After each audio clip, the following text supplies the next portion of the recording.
What's up? This your boy Wyclef Jean, and I'm on AllHipHop.com. Let's go. Yo, what's going on, world? We got a special treat for y'all. It's your man Chuck Creekmur, aka Jigsaw, and I'm here with my boy DJ Thoro, aka Thorozano, Bridge to the Streets. Let's go. Man, we here with Wyclef Jean. We here with music royalty. It is Jean. No, it depends. You know, if you're from Texas, it's Wyclef Jean. Yeah. You from Brooklyn, though, it's Wyclef Jean. Jean, what up, though? What up, man? Thank you, my brother. Yeah. Thank you. It's been a minute since I've seen you. You've been in the cut. No, Or you've been over the world. Which is it? I've been all over the world. Yeah. So I've expanded, the what is it, the spectrum, right? So in coming up, I always said that that 4 block radius is not what defines us. You feel me? Right. So it's like the world defines us. So it's the summer jam in every part of the world. That's so a fact. God is great, man. Yeah. That's a fact. So I want to start with church. Yeah. We were talking about church, and I have a theory that church is the reason why we may not feel the music in the same way. And you mentioned it. What do you feel about that? Well, I'm a PK, so I'm preacher's kid. Yeah, I'm a preacher Right. kid. So my whole gift from the church. Yeah. So choir boy at like 5 Heartbeats. You know what I'm saying? Yeah. Very young age at 13. I'm gonna tell you something which is deep. I actually think the church that we was raised. I was raised in the church. They'd be like, yo, PKs are the worst kids, right? Yeah. And I think what makes us the worst kids, right, is the fact that what they tell us to don't do in church, we end up seeing everybody do at the end of the day. So at the end of the day, what happens is it's not church. It's because when we say like we're missing more church, I think what we're missing is we're missing more of the real conversation, right? Because I think that going to church and what I seen in church was like, it was like everything they told me not to do was like, you know what I mean? So I think the conversation is like, is bigger than church. The conversation is a conversation. It's a God conversation. So I think the conversation is, are we steering more away from God? That's a different conversation. That's an absolute different. You feel what I'm saying to you? Yeah. So I feel like they could be more God conversations in the world in general. Yeah. You know what I'm saying? 100%. Absolutely. You have this Quantum Leap series. Yeah. This is volume 1. Yes. Clef Notes. Y'all checked it out yet? Not yet? Y'all gotta check it out. Yet. Yeah, so you got 7 volumes. So it's like my mentor. 7 volumes. So my mentor is Quincy Jones, right? And then the thing, That's a hell of a man. Quincy. so that was Quincy Jones. And then the thing is, right? So it's like I feel like not y'all in general. I just feel like I'm like one of them boys, like Jimi Hendrix or the Marleys and all of that. So Absolutely. what happens is I move very fast through the planet. And what that means is when I do things, it take people longer to catch it, right? So, for example, whether if we started with the Fugees, before the Fugees, right, my first music video was Eric B. and Rakim, right? I was going to ask you. He beat us to it. You beat us to it. We was on ready to ask that one. Yo, but before that though, me and Lauryn, Miss Hill, we was doing like off-Broadway play. We did the first hip-hop off-Broadway play. This is like post Fugees, you know what I'm saying to you? So so the thing is, coming up, like I learned how to rap as a form of self-defense, right? Because I couldn't speak English. Like, so it's like sort of like battle rapping was like, when I saw that, I was like, damn, if I do that, I could, the knife game could be less, right? You know what I'm saying to you? Haitians, we don't play. We're nice with a blood clot knife. Right, I know. Right? So I heard. So the thing is, like, you're trying to figure out ways to put your energy, right? So hip hop was that energy.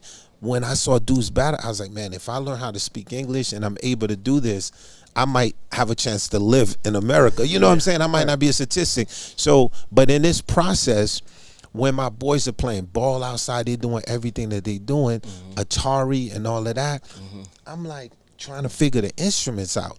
So the thing is, like, if you grow up and you got that love for ball, You're gonna be that baller. So now it's 30-something years later. So now when you look back, you be like, okay, who's the first dude that did hip hop country music ever on the planet, and actually way before all of the trend was, right? It's Wyclef Jean. Go back to an album called The Eclectic, Wyclef, Kenny Rogers, and Pharoah Marsh. When you go back, go even further back and be like, well, hold up.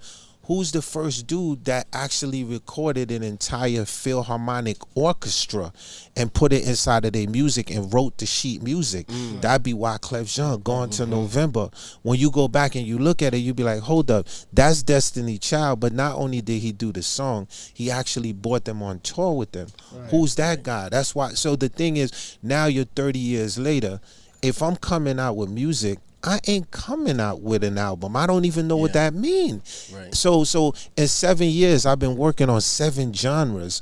Right. What I'm going to do is I'm going to present you 7 genres in a year. You pick the Wyclef that you like. Because at the end of the day, you know Wyclef got many hats. You might be like, yo, I'm in the mood for jazz. So you pick that Wyclef jazz hat. You be like, yo, today, yo, me burn the spliff, me want to hear reggae. You got that reggae. So the idea is every genre that I've bent in the past 30 years, every 2 months you're gonna get that. So it's sort of like, I feel like at our age, if we're gonna put music out, right, you can't compete with a kid. The kid is putting a mixtape out every 2 weeks. So I'm giving y'all some advice. Follow Uncle Wyclef, right? So this is what you do. So what you do is you take time out.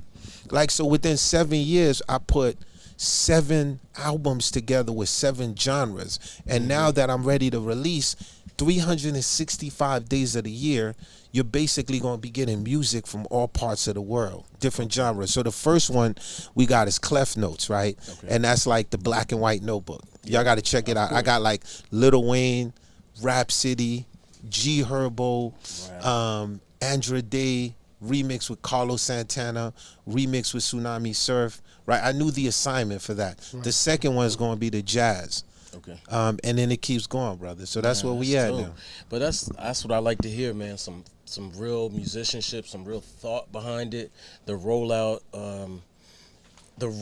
is a lost art, I think. I feel like. Yeah. Oh, you hit that on the dot. It's funny you say that, right? Because we from the era where artist development was real, right? They be like, okay, we're gonna let's put them out in these clubs, but we're gonna develop them like in the process. Now it's all about the algorithm. Absolutely. So the A&R is the algorithm. Literally, the labels, they cheat coders. They be like, oh, 500 million views. Let's give this person a deal too. You know what I mean? But I feel like we're still, so the money now has moved to the tech companies. Absolutely.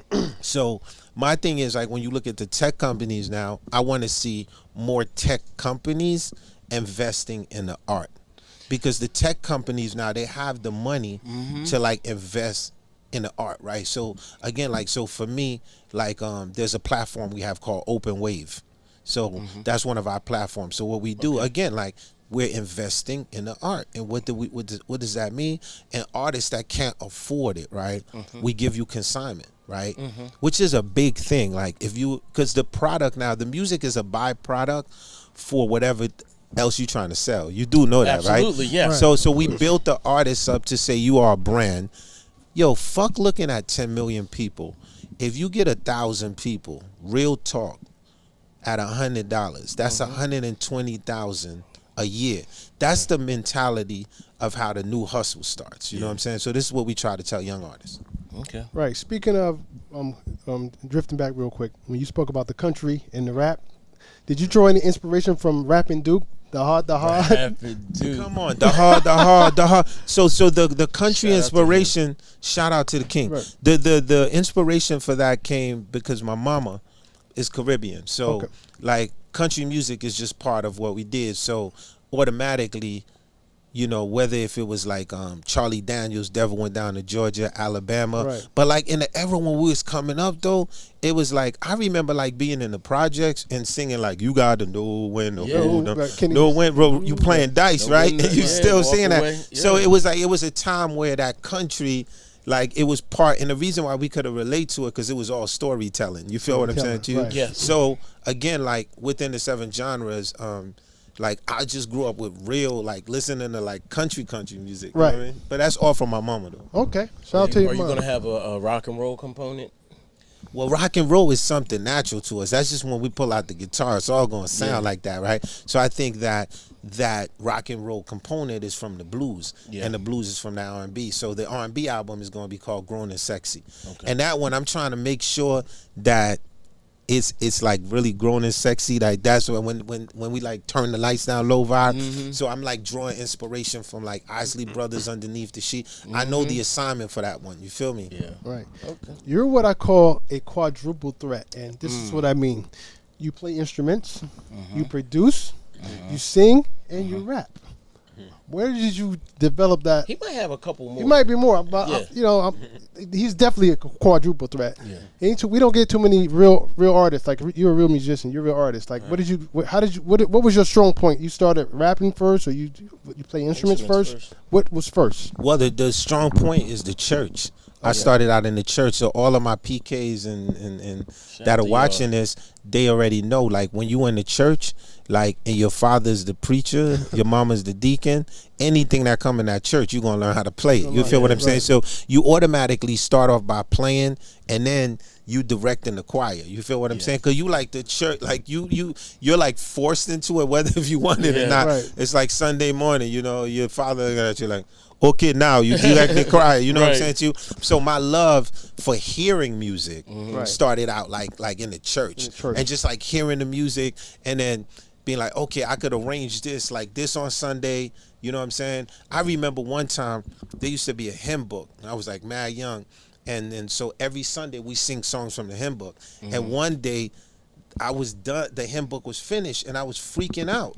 And I went to my dad and I was like, "Yo, we out of songs." And he was like, "Well, make up a song then." You know what I'm saying? So that's where that whole idea was like, okay, we can make up a song. So I would say for me, like when I got that call from the late Clive Davis, great Clive Davis, and he was like, he needed me to write a song for Whitney Houston. That's why when you hear that Whitney song and I'm like, bum, if tomorrow's Judgment Day and I'm standing on the front line, and for me, like it was like, that's that church, that's a cheat code for me, because it's like if you're gonna write a song, for me, once I get in that headspace of like that church space, it's over.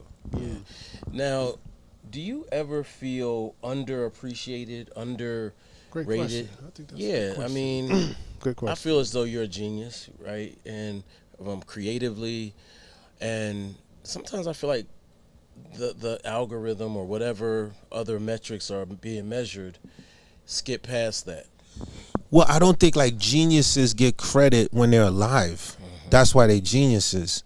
I think like in 1,000 years it'll be defined who I am. It's like I don't even like pay attention to accolades from a human. It'll be like, that's like crazy. That's like you waiting for a check from somebody. You know what I'm saying to you? So, but what I do is like I just try to spread that energy through the music. And then I see it working with every generation. You know what I'm saying? It's like you show up at a Fugees show, like right now, like it's like the crowd is like from 16 to 60. Absolutely. You show up at a Wyclef Jean Carnival show, the crowd is like 16 to 60. I think what it is that there's enough Wyclef fans out there that has taken the vinyls and said to their kids like, yo, this kid is crazy. This album, The Carnival, you gotta have that, right? Because what happens is when you breed a new generation, right? So, for example, Young Thug, his song is called like Wyclef Jean, right? I'll give you an example, just a simple example. But I could give you endless artists that's half my age, right? G Herbo, it calls me up and says, yo, Unc, I got, I just sampled this 911 and I got a song called Emergency. And I need you to sing the hook, right? Now keep in mind, so when you do music and you're not chasing the accounts, right? That means that you live forever, right? Because think about this. So if we in an era, if I was paying attention to the Keep It Real, right? Because think about it. What year we in right now? We're in the year 2026. I came out in 1994, right? And on the strength, like this is everyone that was like, okay, we're going to keep it real. And then, because at one time I was like, yo, I don't do music for the radio, right? Because people was like, yo, man, nigga, you not on the radio, you ain't popping. Right. This is what they used to tell me. Yeah. And then I said, there's something bigger than the radio. They was like, well, what's that? I was like, the world. I was like, the world has a lot of people in it. And I was like, if you keep doing music, the world is going to find your music. So think about this. Whatever wasn't banging in the tri-state that y'all wasn't playing on the radio, it was playing in Nigeria. Whatever wasn't playing in Nigeria, it was playing in South America. Whatever wasn't playing in South America, it was playing in Asia. So now, whether if you kept up with me or you give me my accolades, when I show up in a different part of the world, everyone is singing along. Right? Listen, I'm glad you brought that up because before you got here, I was just telling these guys, you got one of the biggest strip club songs in the world. That's ill that you would know that. He got that in the world. That's right. Perfect Gentleman. Perfect Gentleman is in like the world. A lot of people don't realize it. Yeah, it's so funny. It's so just because she dances, go. It don't make her a whole no. Maxine, put your rest on. We going to the disco. We gonna eat 2 minutes. Now you know they love me now. When I go in there, man, them girls be like, Wyclef, we really want to thank you for the stripper song. It gave us a different perspective. But that was a real song about a girl called Maxine. This is like back in high school. A lot of people are super young. There was a show called Porky's. Like, I'm dating my age, but it was dating my age. I used to watch Porky's. But just to say, like, you're in high school, and then there was a strip joint around the block, Vailsburg High School. It was called Go-Go, like literally. Right, and so you see how you said the stripper song, and they'd be like, well, hold up, Clef did a stripper song. I don't, but the thing is, as a musician and someone who loves music, right, and from the mind of like sound boy, DJ, that kind of an energy, you understand that it's a massive world and you can literally touch the entire world, because we're in an aha moment now, because we're in a moment where there's absolutely no faking now. Right. The celebrity that used to be the celebrity and the fame and all of that ain't the celebrity no more. Like, so a kid ain't really impressed with the Rolls Royce. Right. A kid ain't really impressed with the airplane, because that entire generation lives in a simulation. And what that means is all they got to do is build a profile. Right. All they got to do is throw some fake money up on TikTok, right? If they got $2,000, they actually can rent that Rolls Royce, do an entire photo shoot, right? And then they become that man, right? She becomes that woman. They fly whoever they want and do whatever they do, and they become that. So now that means that the power now is in the hands of the people, right? So if the power is in the hands of the people, how do you make the music relevant again, right? And when I say music relevant again, conversation that people want to really talk about. And I'm talking about our generation, right? Because what's important is, because at the end of the day, my daughter's going to find it. If it's dope, she's going to find it. And when she find it, and then her aunt will be like, oh, what you know about Wyclef? He from the Fugees. She, like, my aunt her aunt wouldn't have an idea Sweetest Girl came out. They wouldn't have an idea about the Go-Go record you're talking about, the endless music. So my whole thing in coming back with this energy is preaching to my generation that there's gazillion of us around the world that are waiting for you to put out some amazing music. So don't wait for an algorithm. Just put out the most amazing music that you can. Don't let it be trash. Take your time, 5 years, 6 years, 7 years, work on it, because let me tell you, whatever you feel is not working here is working in South Africa. It's working in different parts of the world, right? And that's where we at. Okay. Oh, I want to ask you a side question. Did you see the movie Sinners? I did see Sinners. Did the PK relate? Could you relate to that at all? Yeah, 100%. I could relate to that, PK, because, I got kicked out of the church for secular music. You know what I'm saying? You can't serve two masters, right? You could only be. But now, when I'm older, right? Because I think, again, with the church, I think it's how they gave the conversation, right? Because the conversation is given from a scary point of view. Now, I'm a theologian. So my name, John Wyclef, comes from John Wyclef, who was a reformator from England, who translated the book of Matthew, Mark, Luke, and John.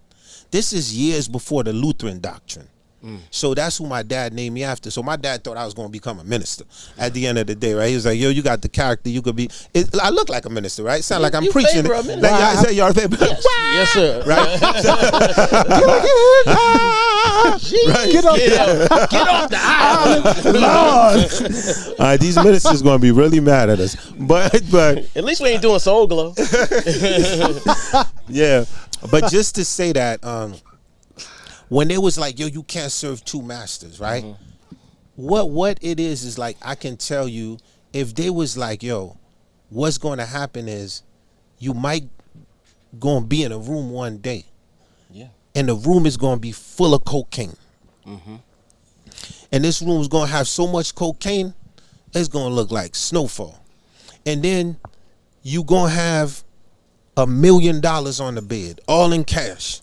Like it's going to be you. You literally could lay up in the bed with $1 million in a room full of cocaine. And you're surrounded by as many people as you want to be surrounded around. You just like, yo, this is the life. This is how I'm living, right? And what happens is that voice comes and say, hey, what are you doing? Yeah.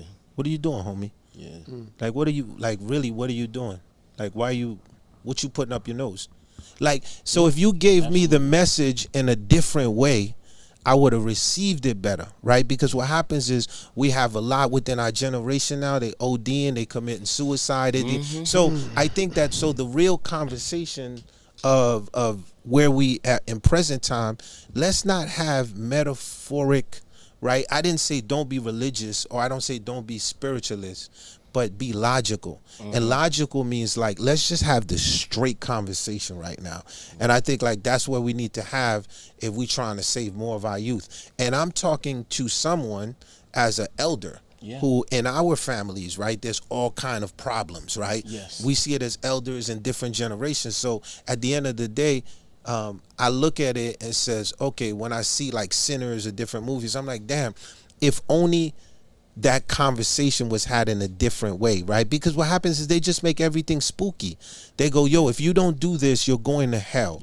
And then you're going to die, and then you're going to burn in the lake of fire.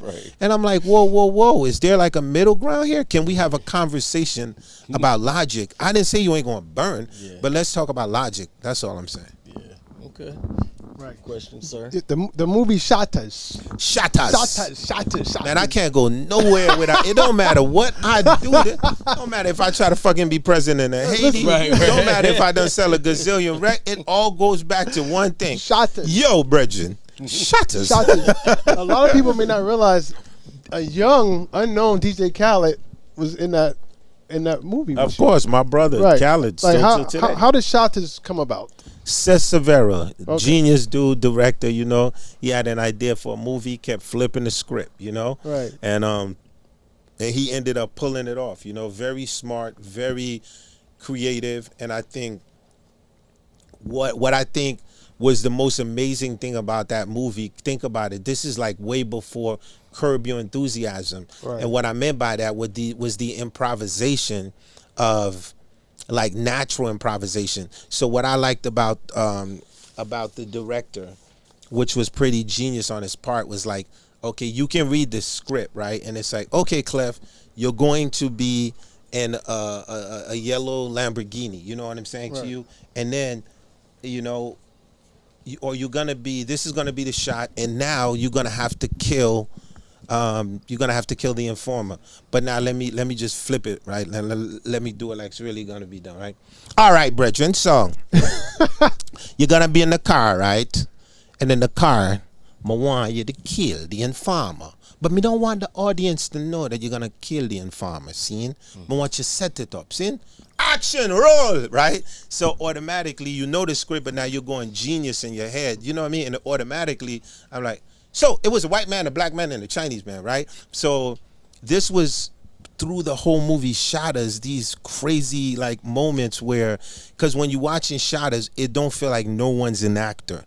Right. Everyone's in there. You identify with some kind of a real person, and the reason why is because everybody in the movie was actually real people. Real people, right? Yeah, it's a cult classic. It's it's a bona fide cult classic. If they redid that movie, who would play you today? Who would you want to play you? Richie F's, man. They got a lot of cats that could play me. Okay. They got a lot of cats. There's that Haitian kid that was in BMF. Oh, the two brothers, the Haitian one, the younger one. Yeah. You know that guy, right? Yeah. Yeah, he's ill. Yeah. Okay. Crazy. Let's talk a little bit about Haiti. Yeah. And where you stand with the country, and also can we get a potential movie about the Haitian Revolution? Man, it's so crazy you said that. Lauryn sent me, Miss Hill, L Boogie, sent me a film about the Haitian Revolution on YouTube, which was done in I think 1954 or something, right? And it was deep because a documentary? No, it was like a film. They did a movie, like a Ben-Hur type movie back in the day, right? And it's so interesting because the movie depicted like anything that would really be Haitian, right? But at the end of the day, remember back then Hollywood, what they was doing with the films, like, you know what I'm saying? So, the Creole was terrible. It was a fake Ray, you know what I mean? It was like, do like, those are man, I'm saying that ain't no Creole, man. You know what I'm saying to you? So, we're like in a year, and we say, okay, there needs to be a movie about like Toussaint Louverture. Like, especially now, like if he's like the first black general, first black republic, right? And then so I think the last person who tried to pull it off, I remember like Danny Glover, right? But I think because now we're in the era where generative AI, we have the technology where something that would be costing $1 gazillion is not going to do that, right? Because you could do that. So I feel that story can be done. Now, especially in our era, I see it as a series. Like, remember, like back in the days when we had Roots and we literally saw it like that? Yeah, I think that we are in the era where something like that could be done now, for sure. Okay. And the Haitian hip-hop community, how close are y'all? Like, I mean, let's shout out to Kango Kid. I believe he was the first, if I'm not mistaken. But we've gone, through the years, there are a lot of people in hip-hop that are Haitian at this point. Is there unity there? I mean, do y'all collab? Well, I think R.I.P. to Kango Kid. Yeah. So when we say like Creole hip hop, right? Creole hip hop is a form of hip hop from Haiti. So you have, with Creole hip hop, it's like what happened is now with hip hop everywhere around the world, right? You could go to Palestine, you're gonna get they form of hip hop, right? You go to Israel, you're going to get their form of hip-hop, right?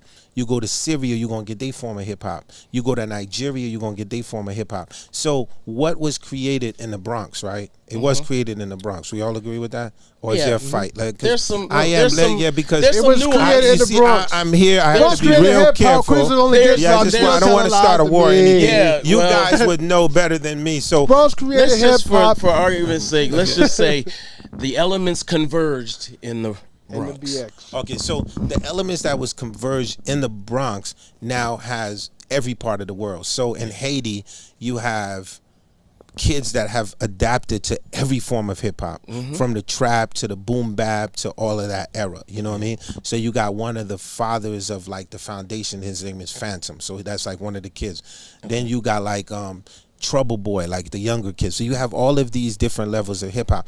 In America, though, it's ill. So when I met Kango, I met Kango Kid, and then so I used to tease him.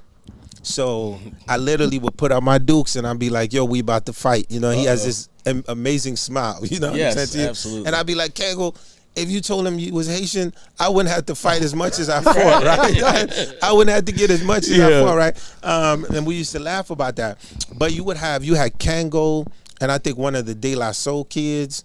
Somebody is like, so Dave. you had Dave, you have them kids that, so you've always had, now it's more prominent. So I would say like when the Fugees came out and we was very loud about it. You know what I'm saying to you? So within that, I think we have Haitian, not just artists, Haitian more operate in the business. Right. So within the hip hop community, I see that a lot of the Haitians are either like music execs or they're like managers, or guess what the other set are? The bodyguards. Yeah. They the ones who let the rappers talk all that shit because they know the Haitians got to watch it. Especially in Florida. Especially in Florida. With this series you're coming out with and the Renaissance, I consider you a Renaissance man as well.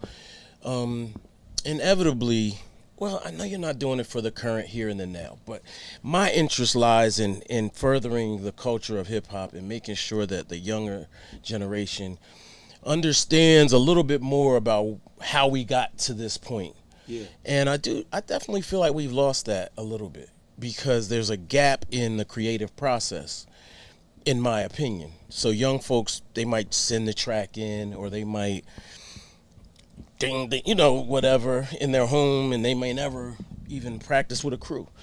Do you mentor kids, or do you feel a way, or is there a way to bring them into the process? Did you record this, like all these things? I know it's about 3 questions, but no, I fully understand it. So I would say the first thing is this: the respect has to come from both sides. Okay. So what that means is, like, at the end of the day, if you are 56 and then you have a few championship rings, right? Mm-hmm. And then you be like, okay, you wake up one day and you like, yo, I'm gonna go play basketball today, right? Mm-hmm. Yeah. And now you're gonna go to the court, right?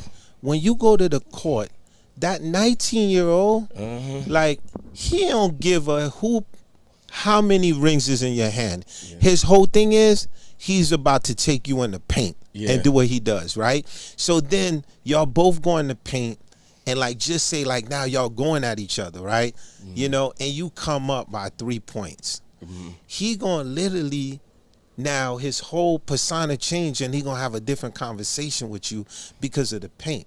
Right. So what happens is I can have this conversation because any young kid that meet me in the paint, I'm gonna outbar him. That's just the way it is. Like, so the conversation, right? So he could get 2 points up on me, right? Then I get another 3 points. Then he get 5 points up on me. Then I get another. So then the conversation becomes relatable at real time. Okay. So I think, like, at the end of the day, Clef Notes is dope, not because I'm just dope. It's if I'm barring with Lil Wayne.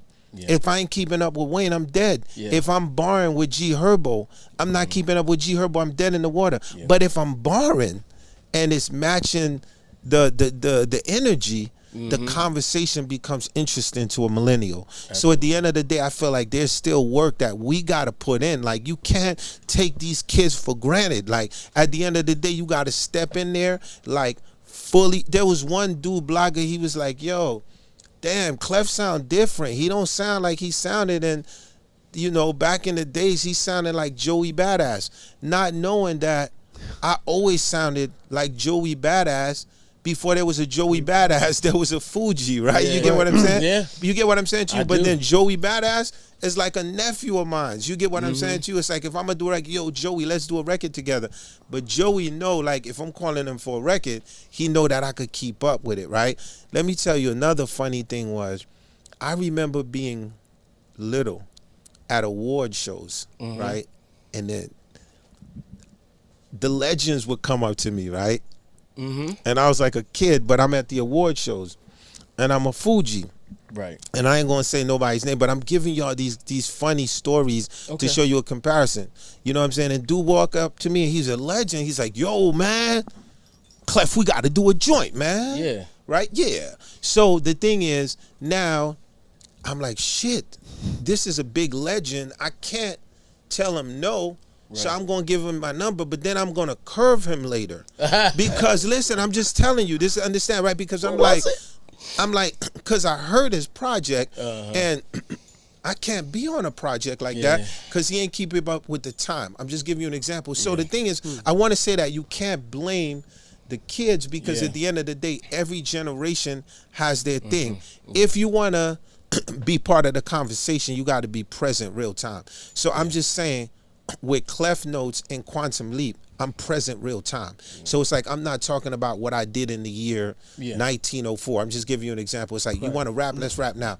You want to do jazz music, it's new jazz era, let's do that. Or you want to do reggae, this is the one drop. You want to do gospel, you want to do country. So now the conversation becomes, who's this person, right? And now they Google, right? And they go, because I'll show you some kids. So they Google and be like, oh, that's that boy who be singing with Shakira, man. That boy cold-blooded. You be hearing his accent, he be like, Shakira. You know, the other one go, yeah, he be that. That's that boy who be like, some leave for the bill, some creep for the bill. Yeah, let's Google him. And then they Google, and they be like, oh shit, Wyclef Jean, this dude done this. So let's take the kids back to a space of discovery. And in order to do that, let's just ask ourselves the question: are we our best self right now? Are we our best self? Like, are we? As elders, are we our best self? You get what I'm saying? Are we taking care of ourselves? Are we moving? Right? Are we in the gym? Could we spar with these little niggas? Like, are we really ready for all that? Because look, we respect, when we look back at history and we look at the great people, it didn't matter what era they were in. That's a fact. They literally was just great all around. They got the respect from the old, from the new, from the, right? So I think as hip-hoppers and as keepers, right? As gatekeepers of the game, I think it's important to recognize that. And that being said, there's a lot of trash music out there. Now listen, the trash music that's out there is promoted through the algorithm, right? That means that the algorithm would feed trash more than it would feed, like, because you could be like a girl, you be like, man, this girl sound like the next Amy Winehouse. Then you go on YouTube and she got 5 views. Then you hear something and you like, this shit is just trash. And you go on YouTube and it's being fed through the algorithm, right? Because the tone and what it's saying, they want to push that narrative, right? They only want to push that narrative. Why? Because what happened is, you got to understand this. And I'm going to tell you, this is just the truth. The black man's God, like however you want to look at it. So the more they could imprison us, the more they could take you, the more they could put you away, the more they could put you behind these shells and then have dummy you out. The more they do that to us, then the less we become. You see what I'm saying? So, and then I say it's God because what it is it's important for a black person who's looking at this in the rural areas that don't have nothing to know how beautiful they are. At the end of the day, it's important. Right. No, that's a fact. All right, wait. That almost, I think we gotta give you a quick round of applause for that. Yeah. Just real quick. Yeah, there it is. All right, go ahead. My fault. No, all good. Hopefully Clef can answer this, because there's always debates about this. Why is hip-hop the only genre of music that puts an age limit on when you should stop doing it, even if you're good? I think that's out of the window. Jay-Z, the Clips, Clef Notes. Right. Like, again, it's something we had to push, right? Rakim. Do you see? Okay, you have to? So with the kids now who are discovering Rakim, it's the most amazing reaction videos, right? So I think like more elders just need to be outside now, because what happened is we was like, I think like there was a time I was like, okay, just chill. Rapping is a young man's sport, right? I think like rapping is a sport that if we gave the ball analogy, right? It changes. The game you played last year ain't gonna be the game that you play this year. But if you constantly keeping up with the game, you constantly dope. Then you got people like Rakim, who's just forever dope. Like he's like the Miles Davis, like, you know what I'm saying to you. So to your point, but I think that, again, I think that we're in an era like now where that has to be out of the window, right? Because the most successful rappers are the older ones, right? And then when I say that, I mean like whether if you want to start it at 40, because what I'm saying is like, okay, a rapper that's in for 10 years is amazing, right? Period. Like if any rapper is watching this, like you 10 years in, that means you beyond. Like you good. You're gonna be next 30. But anyone that's in like the first 1 to 3. you gotta be real careful, like how you moving, right? Because it's a different thing. And what happened is I don't want you to think like it's real gas, and you just like it's helium. You know what I'm saying to you? That's all I'm saying. That was a good bar. Is freestyling a lost art? Is freestyling? I mean, you still can freestyle. Is it a lost art to you? I think like freestyle now is Off the defined. Oh yeah, that's a word. That's cool because the freestyle off the top is a whole nother thing now, right? Because it's not a art that's really practiced often, right? So, but it's practiced. So, the freestyle off the top. If you want to watch some amazing freestyle off the top, you have to watch battle rap. And you have to watch the rebuttals. Yes. So the rebuttals, immaculate. The rebuttals in battle rap, like a 24 bar scheme to get to the punchline at one, is pretty amazing. So I think like sometimes what happens is I don't think the thing is lost. I think the house is just reorganized, right? So I think like what used to be the Yo MTV rap now, is like it's like URL. You know, it's like RBE. It's just, you know what I'm saying, if you're looking for that style. But the word freestyle now is a different thing than when we was coming up, because when we was coming up, freestyle was just off the head, but now freestyle, me, he could show up with something written and he still call it freestyle. Of course. So we have a little segment. We ask our community, give a couple questions to Clef. Now, before we get into that, we wanted to know this whole, don't sweat the technique as your start. How did that occur? How did that happen? Oh, so with the Eric B and Rakim video, the bass that you see in the video is my bass. I took it and put it on the train. My man who's playing the drums, Johnny Wise, he took his kit too and he put it on the train. So the whole video came about my man Flipper, God bless the dead, who literally had this magazine back in the days. It was called Backstage. And with this magazine, you could see like where all the auditions are happening. You know what I'm saying? We didn't have TikTok and none of that. We literally had to open up a big ass book and be like, read this shit. Like, and then it was like Eric B, Rakim music video. And it caught my attention because there was like, they're casting for a bass player and a drummer, but they was like a bass player that knew the fingering. Because and then me, I'm a jazz major, so I knew the fingering, meaning like you see how quick I tune the guitar. So it was like I was like, oh shit, this shit is going boom, boom, boom, you know what I mean? Boom, but I knew the fingering. Got my upright, got on the train, went all the way to Long Island, carrying this big ass bass, not knowing if I'm gonna be in a music video. We don't know we're gonna be in. It's just a hustle. We got our suit on. We get to this mansion. And there's big bodyguards outside, you know what I'm saying? And dude is like, what are y'all here for? And I'm like, what do you mean what we here for? We're the band for Eric B and Rakim. Hustled my way. And then he was like, okay, you boys go by this bar area. So me and we all sweating hot, and we go by the bar area and we set up. And Eric B and Rakim was late for that video. They was like super, super late.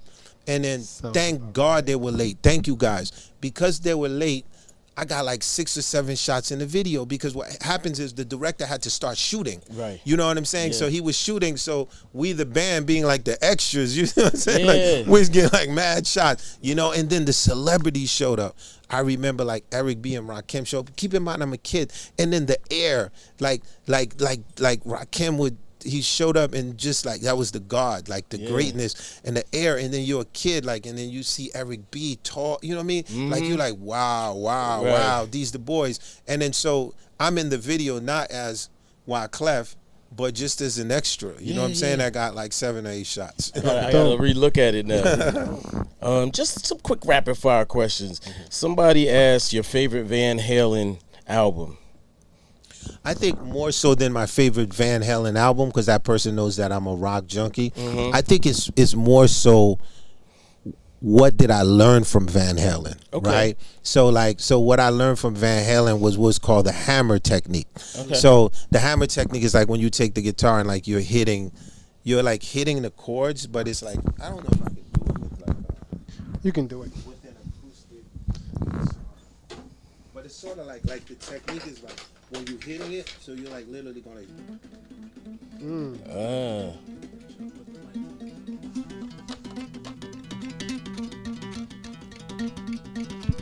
You see what I'm saying? Yeah. So literally, it's called a hammer-on. So I didn't know. Just learned something on a guitar like that till I saw him do like Eddie Van Halen, because Hendrix was doing a whole nother style, and then when I was like, what's that style? So I would say more so that's sort of like what I picked up from him.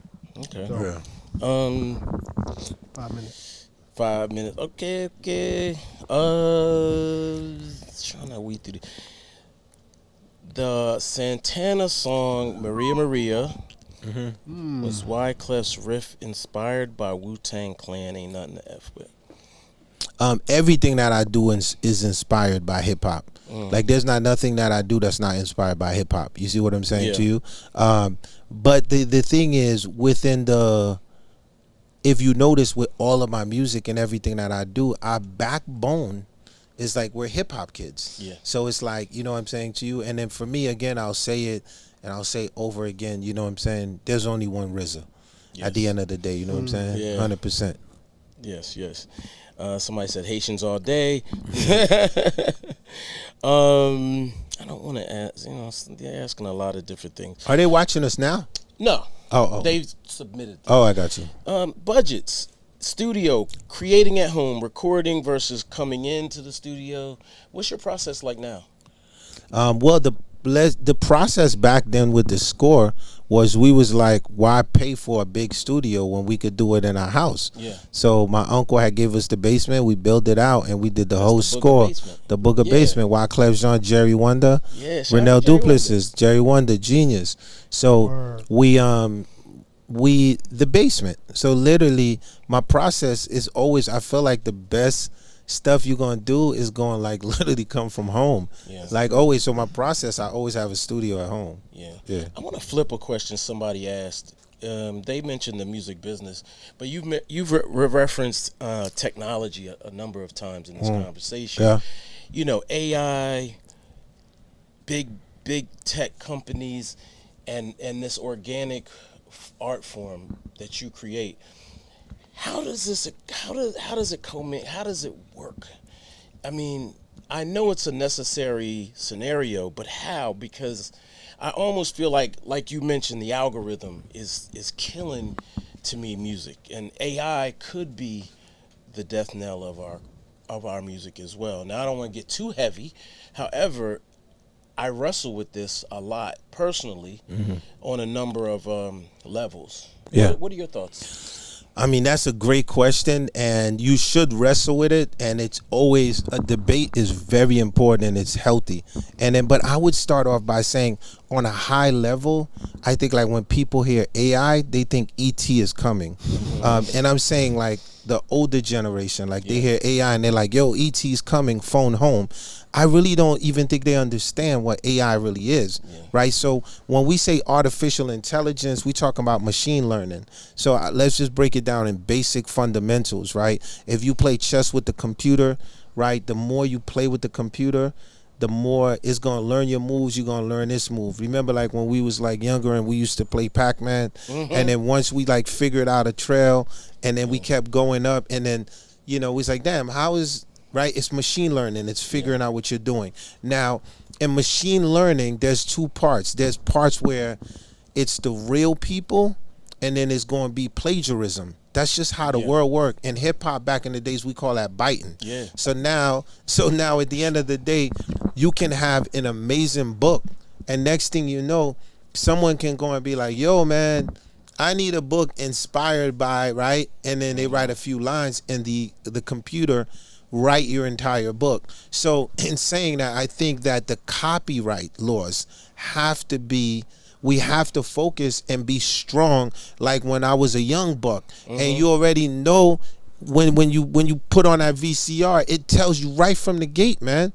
Like if you trying to bootleg this, the FBI gonna come get you right from the gate. So I think like we need to enforce, right? We need more encryption. That's one side of it. The other side of it is, at the end of the day, with artificial intelligence, everything just moves faster. So at the end of the day, you don't learn parts of it. So it's important for me as someone who built technology at a young age. I'm from the Booger basement. That means I had to put that board together. When I open up that board, that's a lot of math in there. So like now that math is converted into what's called software. So imagine me not learning that. Then I'm going to be like the dude from the back of the building when you show up and you doing the dance and it's the running man. And it's like, that's the old man in the room. So what happens is if you do not figure out your Chat GPT, you don't figure out your Claude, you don't figure out your Gemini, you don't figure, then there's situations that you're not going to be able to keep up with as we move towards the future. Right. So that's what I feel like, the good and the bad. That's a fact. All right. Now, we got to do one. 1 minute, brother. Oh, okay. No, we can't do that. Wrap it up. Quick, top 5 dead or alive. Well, top 5. I mean, you good? Wyclef, Okay. I appreciate you coming through. Thank you, brother. And I really appreciate your artistry, man. Thank you, brother. I really want to say that. And you've always been kind, man. And I appreciate that. Thank you, my family. Love you, boys. Already, man. Quadruple threat. You already know. Let's go. All right. There it is. Good.